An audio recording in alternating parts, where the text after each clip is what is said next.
নমস্কাৰ এই কাপোৰযোৰ দেখা পালে যে এই কাপোৰযোৰ মই তাৰমানে হেণ্ডমেড মিক্স পাট হয় মানে এপ্লিক কৰিছোঁ সৰু সৰু ফুল আনিছোঁ সকলোৱে জানি দেখা পাইছে এইটো কেনেকৈ বনাই কিনি আনি পেলাই বোকা কাপোৰত এটা অৰ্ডাৰ আছিলে এইখন মেখেলা হয় মেখেলা ফলছ লগাই চিলাই দিছোঁ এয়া ৰঙা হালধীয়া তেনেকৈ দিছোঁ আৰু য'ত যেনেকৈ খাতে তেনেকৈ দিছোঁ আৰু এই হেণ্ডমেড মিক্স পাট হয় আৰু মাজে মাজে এইকেইটা যে ফুল বুটা নিচিনাকৈ মাজে মাজে দিছোঁ গোটেই গাতে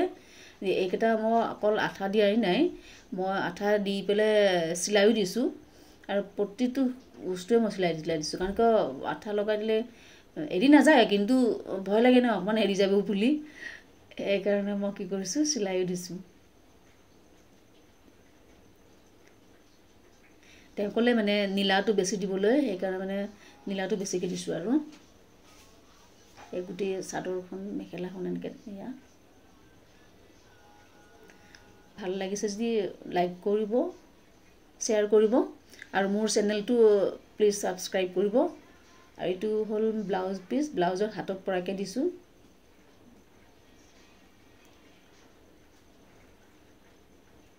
এয়া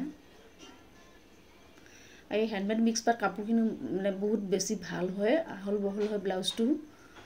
ধুনীয়াকৈ যিমান শকত মানুহ হয় হৈ যায় আৰু গোটেইটো হাত দীঘলো পিন্ধিব পাৰে 10 ইঞ্চি